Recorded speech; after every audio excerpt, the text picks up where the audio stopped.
Hello, church, and welcome to the first of what we hope to be many of these daily thoughts that we will bring you from a variety of us. So you get some different perspectives and different points of view and some different faces in front of the camera.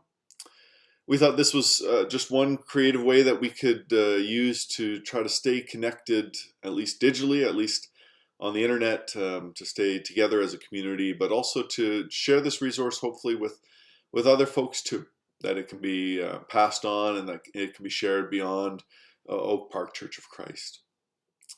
We're going to keep these thoughts really short, so you don't have to worry about watching a long video every day. They're going to be just quick sort of devotional thoughts, something that we're going through, something that we're reflecting on as we all deal with this COVID-19 virus pandemic in the world today.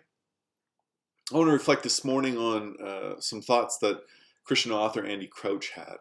There's a great article out about the pandemic and about how we're called to react and act in ways that are different than the world.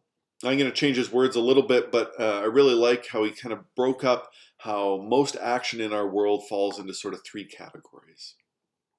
He says that there's a lot of actions in our world and a lot of behavior in our world that falls under sort of the exploitative way of acting, that we exploit people.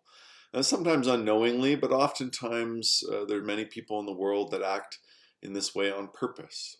And unfortunately, especially during times like this, times of crisis, we see people acting in this way, whether it's buying up Lysol wipes and toilet paper to resell them at exorbitant amounts, or just to hoard other things. By the way, I was at Costco on Friday night and I saw someone with flats of canned beans going through the checkout. And I just thought, even of all the things to hoard, I'm not sure that flats of canned beans is the greatest thing to hoard during a time of isolation in your house. But anyway, and so beyond the exploiting way of acting in our world, there's also sort of the ethical way.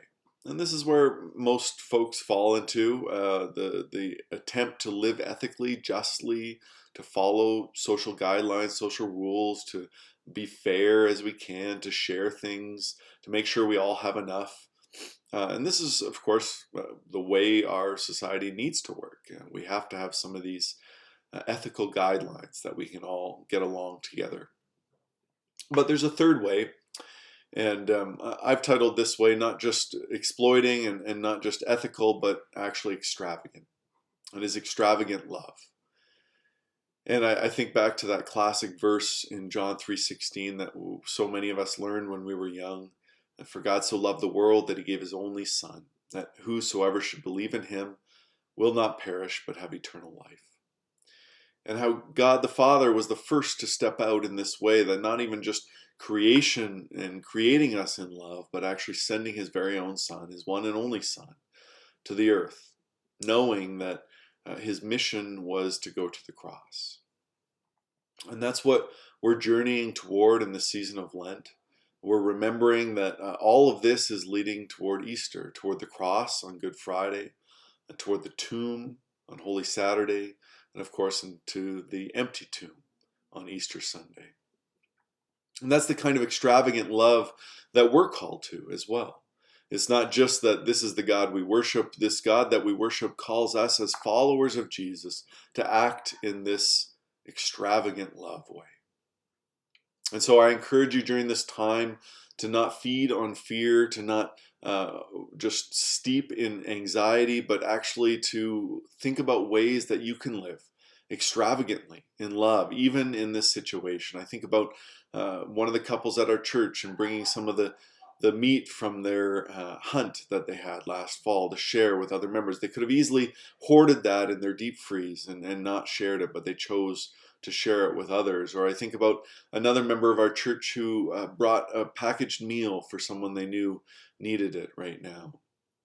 Or even still another friend from the church who I hear, I'm not on social media, but I hear on Facebook is choosing to give away toilet paper, the exact opposite of what we're seeing in the world today.